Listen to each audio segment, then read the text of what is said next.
Ladies and gentlemen, boys and girls, it is the start of earnings season over here at the Investor Channel. I couldn't be more excited to be joining you as we roll into a new earnings season. And it always kicks off, maybe officially, maybe unofficially, with the largest bank in the world, JP Chase, ticker symbol JPM. I tell you what, if you've held shares of this boring bank over the last year, you've done pretty darn well. Not NVIDIA or Super Micro like, but again, for a bank with over a 2% yield, you got a 43% return over the last year. Year to date, he's still done pretty well as shares of JP Morgan up over 8%. But the company just reported their Q1 earnings, and we're seeing, like a lot of stocks, selling off on the news, down nearly 5.5% to bring JP Morgan shares closer to $184 per share.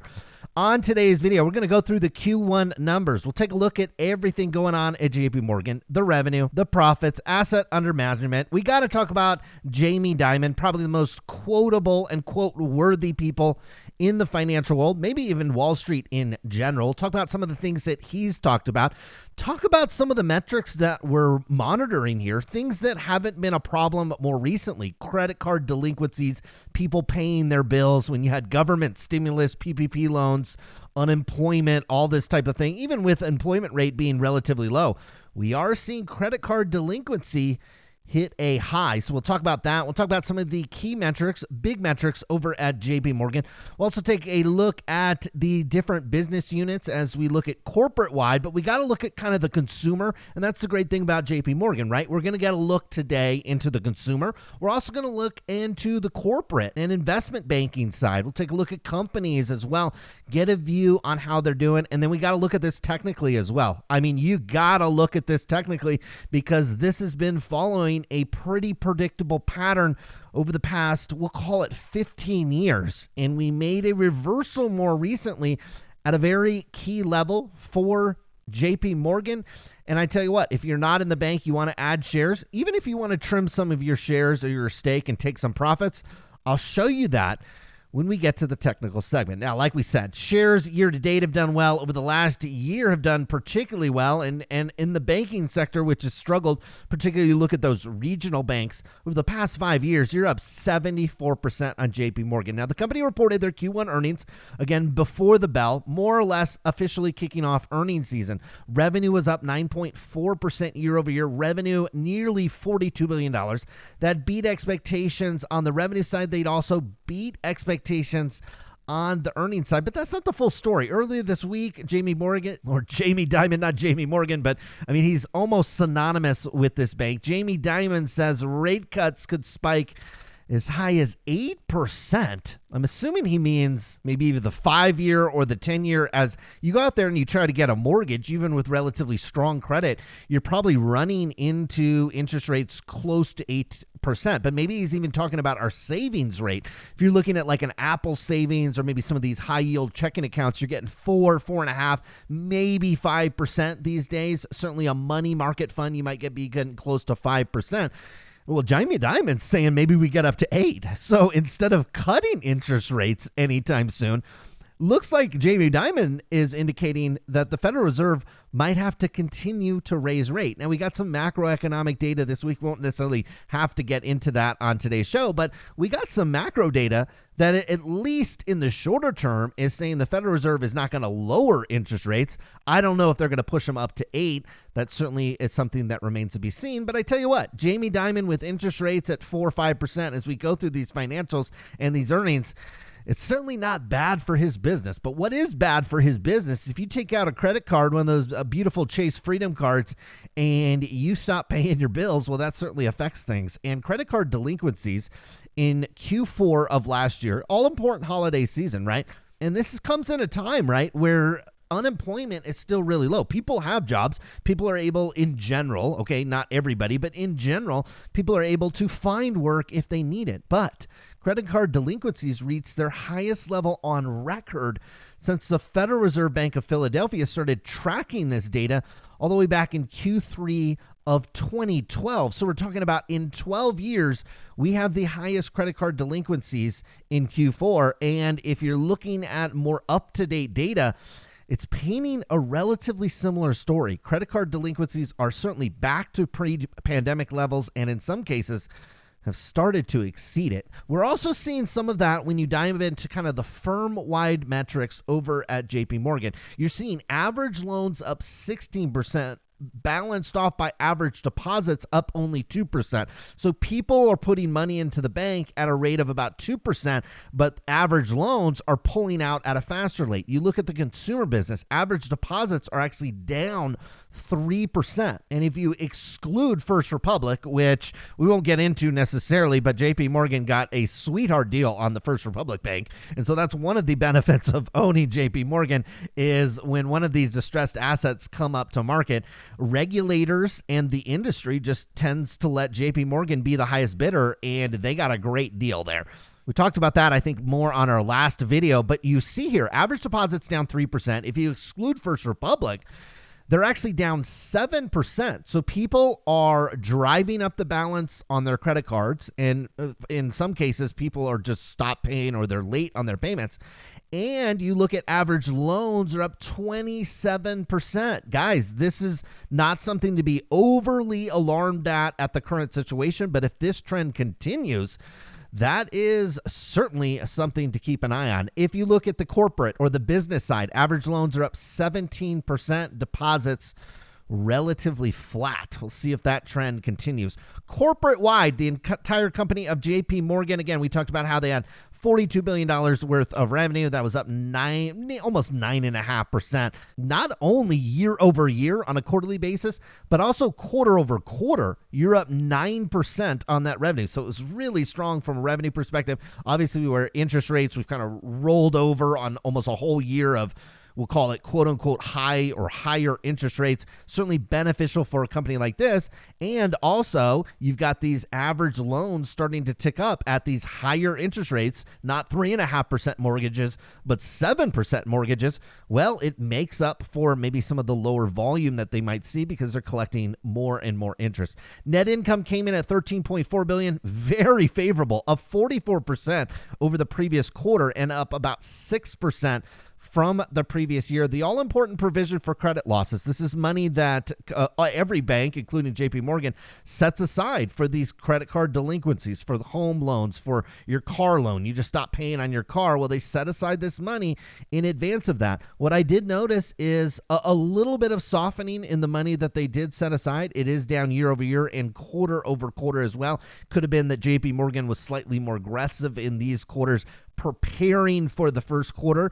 This is obviously something that we'll keep an eye on as, again, these credit card delinquencies hit essentially a 12-year high. You come over here to the consumer and community banking. This is your bread and butter Chase card. This is your mortgage. This is maybe your auto loan that you got through Chase. It's also some banking and wealth management. Revenue coming in at $17.7 billion. That was actually down quarter over quarter, but it was up 7% year over year. All important home lending, which you're still keeping an eye on, did tick up just fractionally. I mean, just marginally quarter over quarter, but meaningful year over year. 65% increase on that home lending. So people are just maybe more or less getting used to the high interest rates. I tell you what, if you need to move, if you're starting a family, your house is too small, or the condo you live in is too small, or you want to move to a different school district, or all those types of things, when it comes to somebody with a family, or maybe even you get a new job, well, at some point, you might have to just pay up for that mortgage, and it looks like maybe we see some evidence here.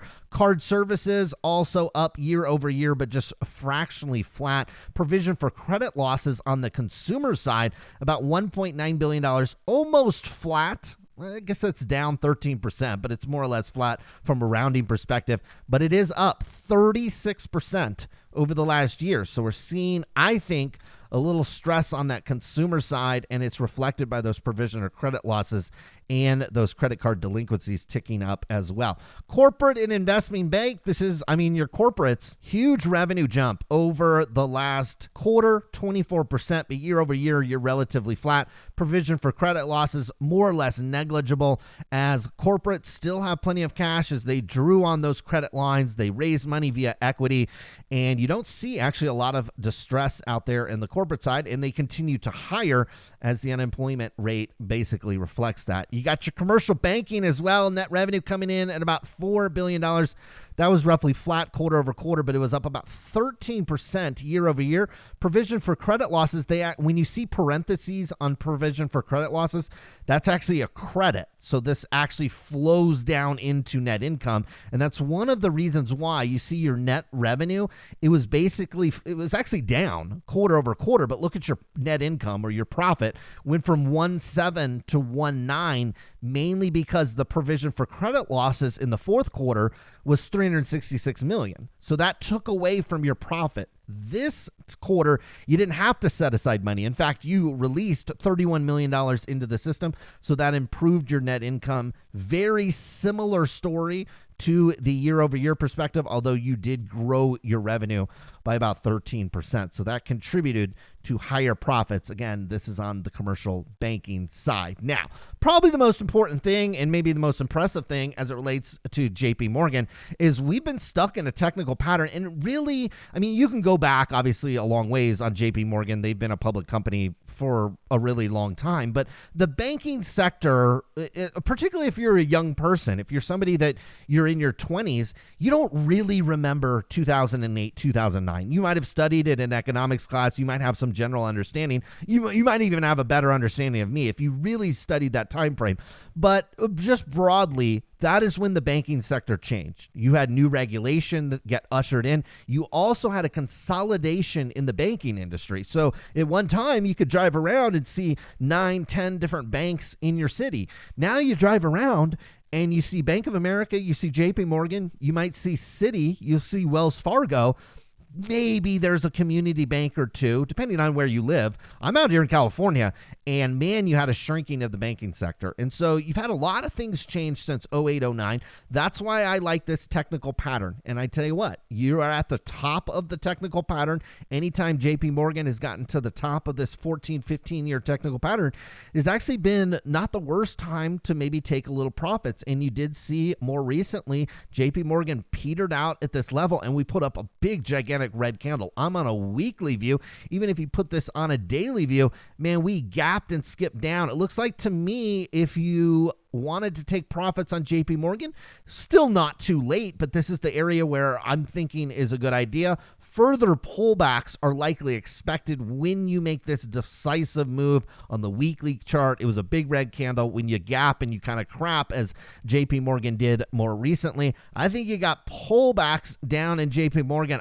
To me, this one looks like it wants to head south of 175, maybe even if it gets there quickly, you're south of 160. That's your first buying opportunity. It's not a back the truck up moment, but also if you've been following this channel for any length of time, when we talk about, now we're a YouTube channel, but from a technical perspective, this is what I call a channel. Now it's still in a very much an upward channel. And what do you do when you buy the dip? And this is a trivia question for all of you out there.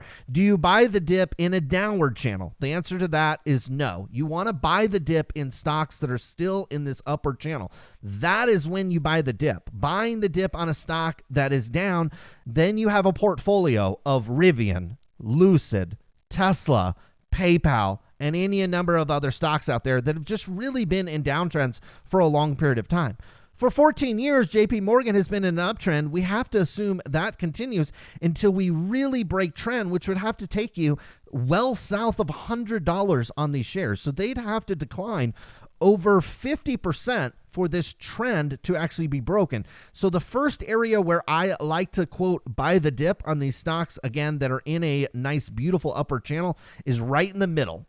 Because oftentimes you see with JP Morgan over the past 14 years or so is you get to the middle of the channel and that is where the supply steps in. Very rarely over the past 14 years, you've gotten an opportunity to buy at the bottom. In fact, you've only gotten like we're talking days. This is a weekly chart. So you've had maybe in terms of actual trading days, maybe 20 to 30 days over the past 14 years to buy this at the quote bottom. So we're not trying to time it that perfectly, but you start buying in the middle of the channel. If it happens relatively soon with JP Morgan, should take you down south of 170. That's where I'd be looking for that one. Your yield will also tick up. And again, you benefit by the fact that you have the world's best banking CEO here. You have the world's best performance when it comes to all the different business units. And you also have, again, any type of distressed asset that comes out there. JP Morgan is there to get a sweetheart deal and scoop it up. Folks, that was the start of earnings season, and that was JP Morgan's Q1 results. I hope you all have a wonderful weekend. We'll be back again actually later today for the FANG Stock Recap Show. Until then, good luck with your investments.